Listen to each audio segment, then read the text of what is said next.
Amis de 5 majeurs, bonsoir et merci de choisir la RTNC de développement, la deuxième chaîne nationale, pour vous informer.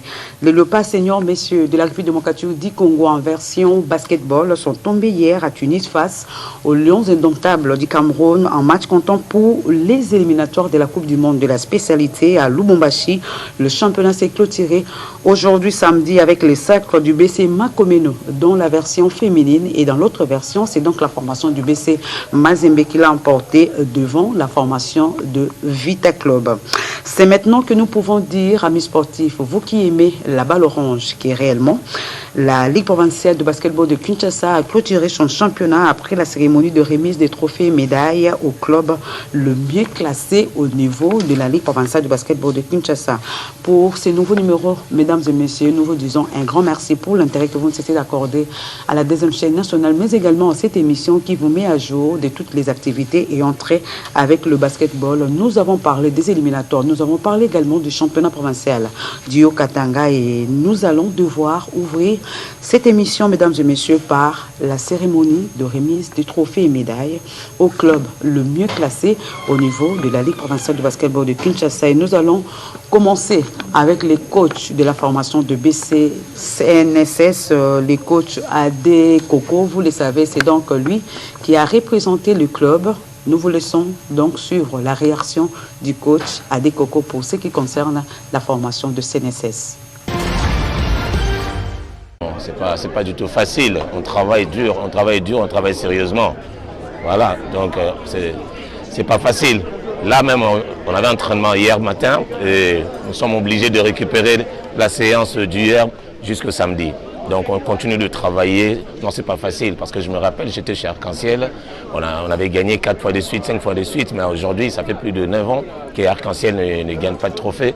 Donc c'est pas facile. Lorsque vous travaillez, vous devez rester concentré pour gagner toutes les années. Moi, je suis toujours contre lorsqu'on dit que le niveau de basket congolaise soit n'est pas bon, parce que cette équipe de CNSS est la 5e meilleure équipe d'Afrique.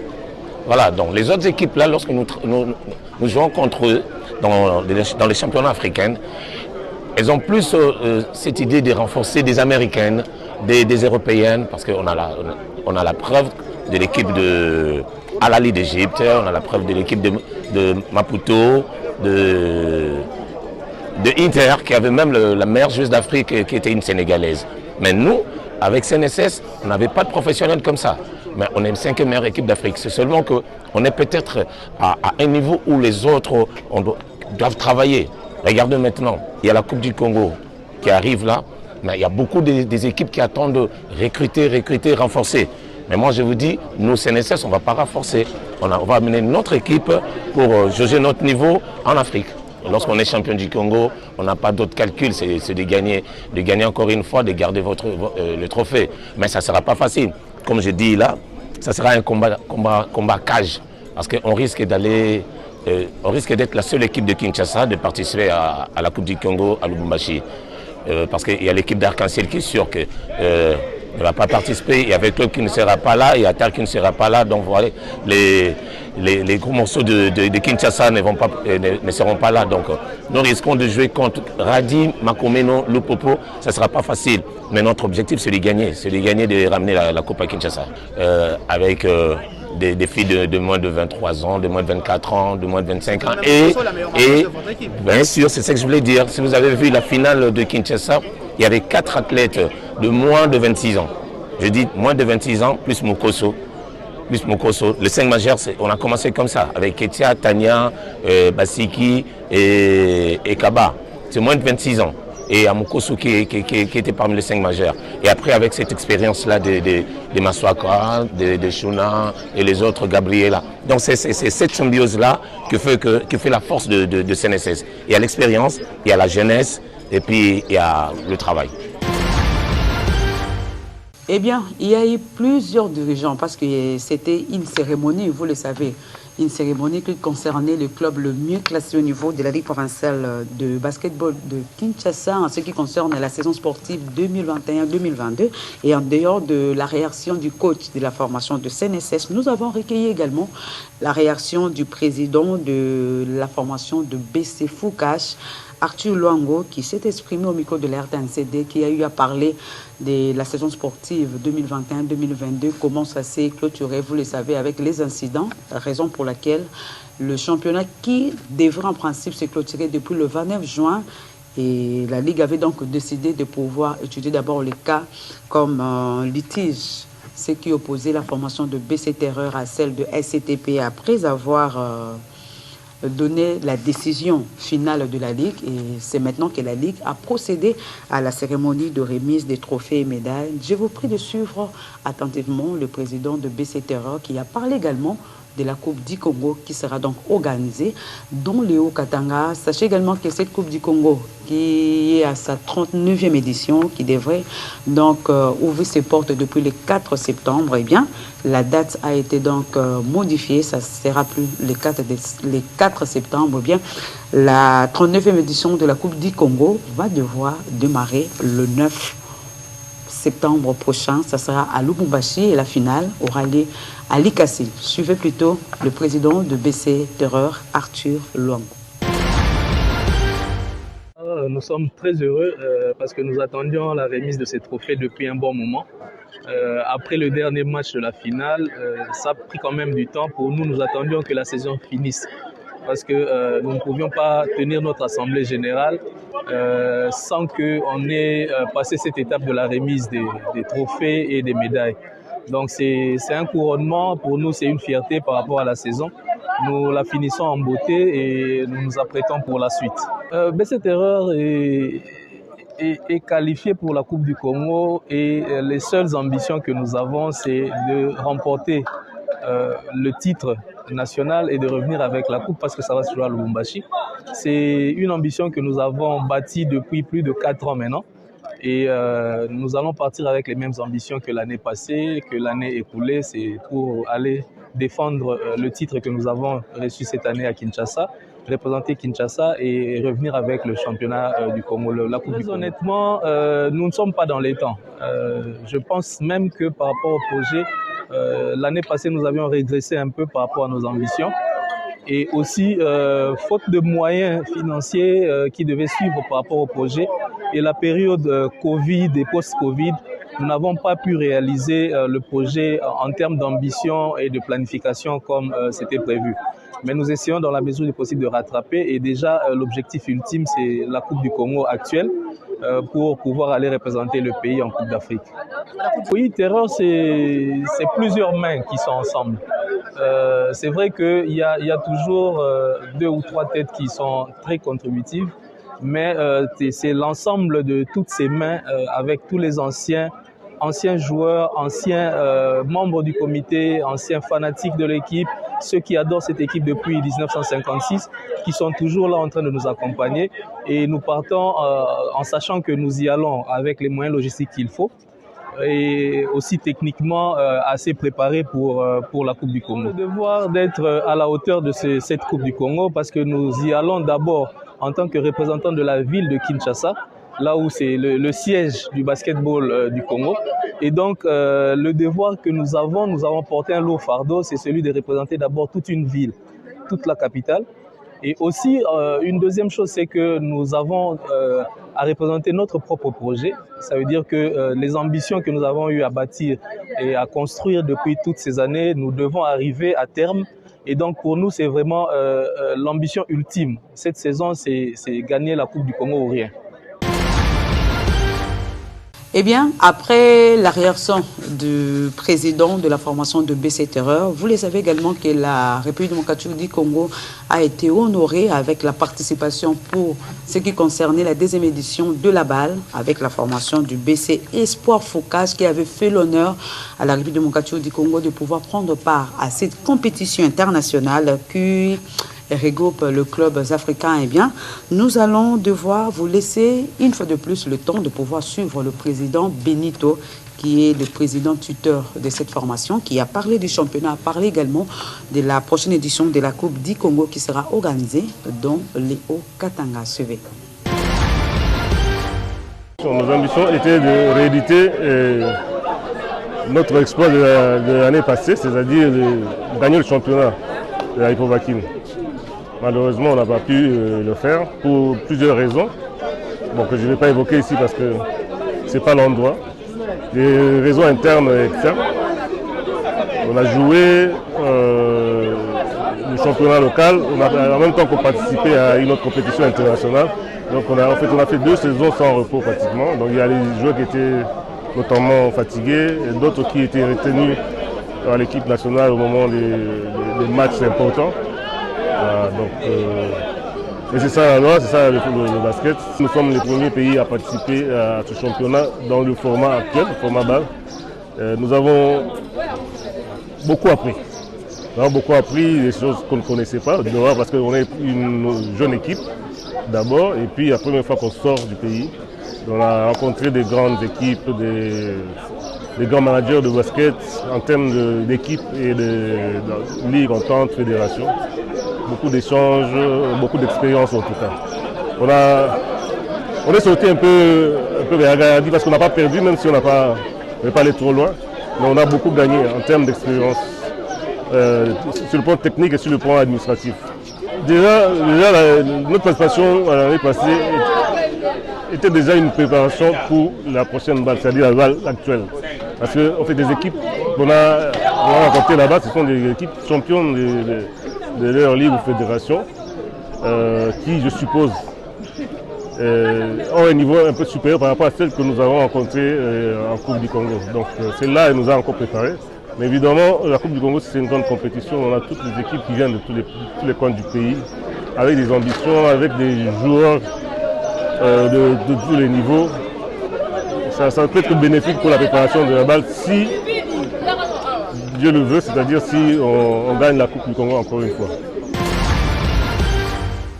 Eh bien, pour clôturer cette cérémonie de remise des médailles et trophées organisée le jeudi dernier par les comités de la Ligue provinciale de basketball de Kinshasa, cette fois-ci, nous vous prions de suivre attentivement les présidents de la Ligue de basketball de Kinshasa, le président Trésor Nganga qui était au micro de Fabrice Kitoko.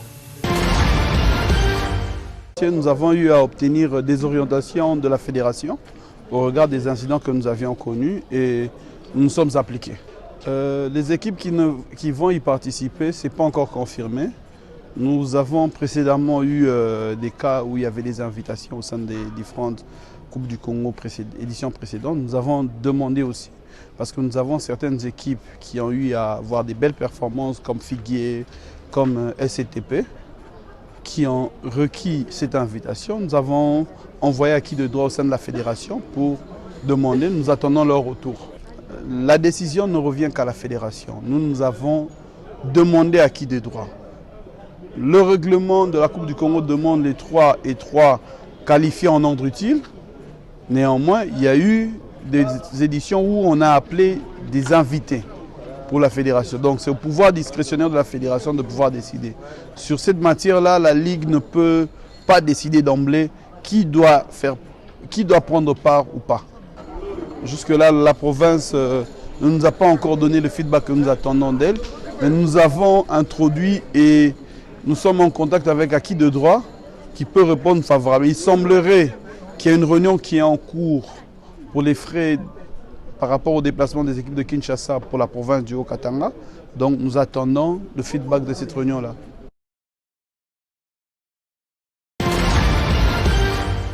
Vous le savez, mesdames et messieurs, c'est à l'issue de chaque championnat que le club tienne leurs assemblées générales ordinaires ou peut-être les assemblées générales extraordinaires électives. Mais pour le cas de la formation de BC Terreur et de l'entente plutôt de l'attente urbaine de basketball de Kinshasa Est, eh bien, les deux entités ont eu à tenir leurs assemblées générales extraordinaires. Nous allons ouvrir cette page avec l'Assemblée générale extraordinaire de la formation de BC Terreur qui sera suivie par celle de l'entente urbaine de basketball de Kinshasa Est.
Eh bien, nous avons parlé de l'Assemblée générale de la formation de BC Terreur. Nous l'avons dit également que nous avons eu à couvrir 2 assemblées. Cette fois-ci, je vous donne l'opportunité d'en savoir un peu plus en ce qui concernait l'Assemblée de l'entente urbaine de basketball de Kinshasa-Est.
Eh bien, mesdames et messieurs, nous allons cette fois-ci ouvrir les dossiers concernant les léopards. Nous l'avons dit au sommaire de cette émission que les éliminatoires, ou soit les fenêtres pour ce qui concerne le basketball, a démarré depuis hier vendredi et hier la RDC a été donc battue par les Lions indomptables du Cameroun. Eh bien, je l'ai dit tantôt que la RDC a été battue arme à la main parce qu'on menait déjà au score et malheureusement à la fin, nous avons cédé et nous avons perdu ce match d'ouverture sur le score de 69 à 71 points. Je vous prie de suivre le résumé de cette première rencontre comptant pour le fenêtre des éliminatoires de la Coupe du Monde de la spécialité.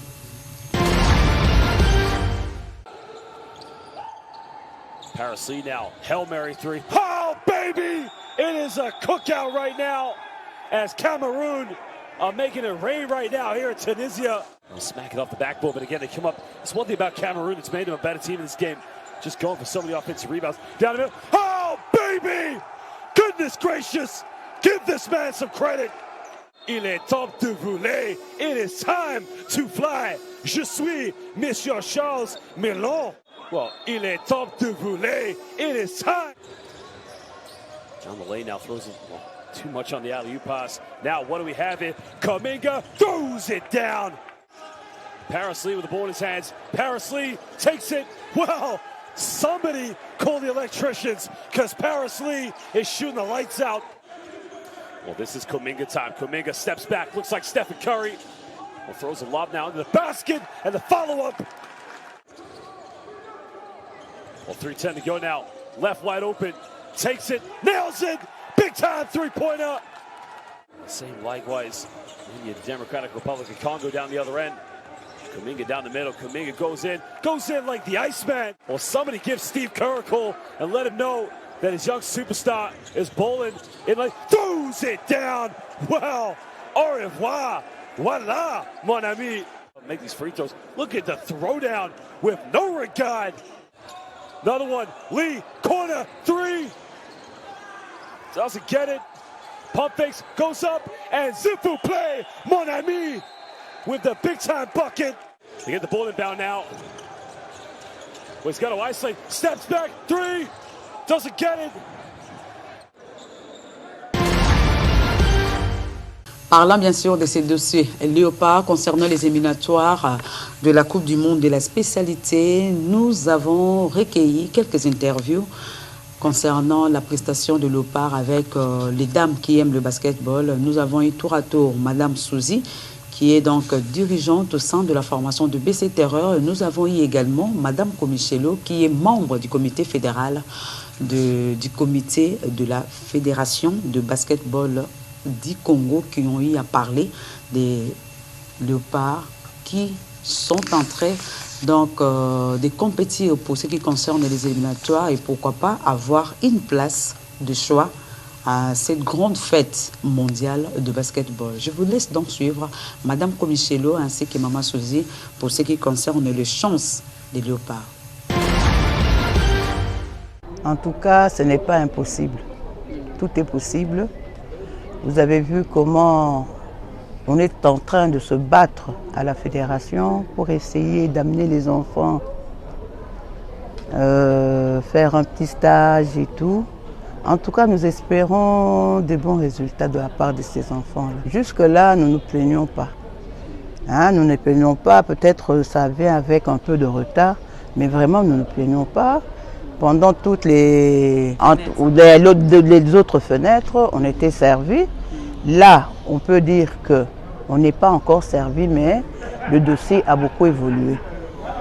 Donc on espère qu'après ce tour, si on se qualifie encore, on espère que ce soit encore la même chose. Ouais, en tout cas, beaucoup de chance. On offre beaucoup de chance à cette équipe parce qu'on ne dira pas qu'ils se sont arrivés là au hasard. L'équipe, pour une fois depuis, en tout cas, plusieurs années, l'équipe a bénéficié de stages et je crois avec l'apport aussi de nouveaux coachs qui a pu démontrer lors des la demi-finale avec Foucault, je crois l'équipe a beaucoup de chance de passer cette étape et pourquoi pas aller se qualifier pour la finale de la Coupe du Monde. Oui, une bonne nouvelle, évidemment, on rêve, comme il y a Kuminga aussi, de la NBA qui fait partie de ces groupes. On espère qu'il pourra apporter quelque chose, en tout cas de positif, de plus à cette équipe des Léopards. Je pense qu'ils ont eu quand même une bonne préparation d'une dizaine de jours, si je ne me trompe. Le coach est le seul à déterminer et à porter le chapeau pour toute la République démocratique du Congo. C'est lui qui porte les choix des athlètes. En tant que dirigeant, pour la petite expérience, la seule et dernière décision n'appartient qu'au coach. Il ne faudrait pas se leurrer. Il faudrait laisser le coach décider en âme et conscience parce que c'est lui qui a préparé les athlètes, c'est lui qui a pu voir le rendement de chacun des athlètes. Et c'est à lui la dernière décision. Je dis, Emmanuel est arrivé il n'y a pas longtemps, mais il y a un avantage. Emmanuel a conduit Foucache pendant les dernières fenêtres du bowl, ce qui fait qu'il connaît certains athlètes qui ont participé, notamment Roli Foula. Il y a Pichou qui a participé avec, qui n'a pas joué, mais qui était dans règle, donc il doit avoir eu à étudier les vidéos de Pichou. Il y a certains athlètes déjà qu'Emmanuel connaît, parce que c'est pas l'ossature actuelle, c'est pas, il y a des Jordan, il y a un noyau qui demeure, comme on dit.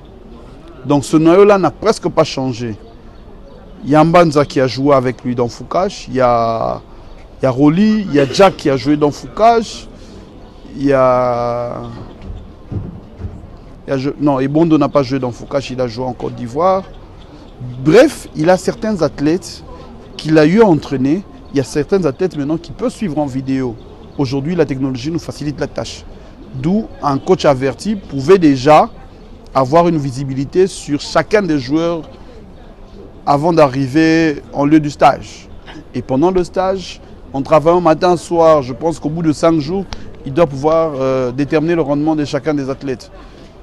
C'est une tâche lourde qu'il a, mais secondé par Pierrot qui a eu à passer toutes les fenêtres et à connaître tous les joueurs presque, aujourd'hui je peux dire qu'il a un bon encadreur. Malgré que c'est lui le titulaire, il a un bon encadreur à côté qui peut lui déterminer les faiblesses et à ça ajouter Simplice qui est là depuis plusieurs années, qui connaît chacun des joueurs. Ça permettra à ce qu'ils aient qu'ils aient des décisions argumentées sur le résultat, sur l'effectivité du joueur sur le terrain et non des sentiments. À ce niveau-là, je pense que les sentiments ne doivent plus avoir lieu. C'est la pratique, c'est le rendement du joueur qui compte, les stats du joueur, rien de plus.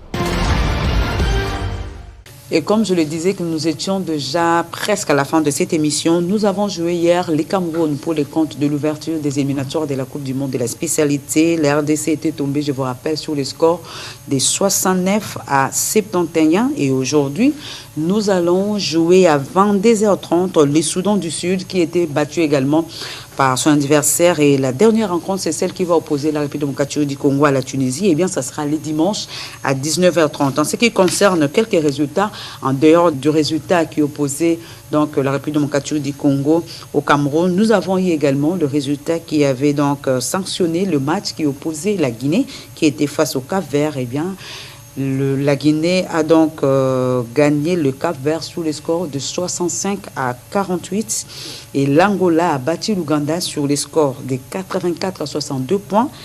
Et le match qui opposait l'Égypte à la Tunisie, c'est donc l'Égypte qui l'a emporté sur les scores de 67 à 61 points. Bonne chance à nos léopards, vous le savez.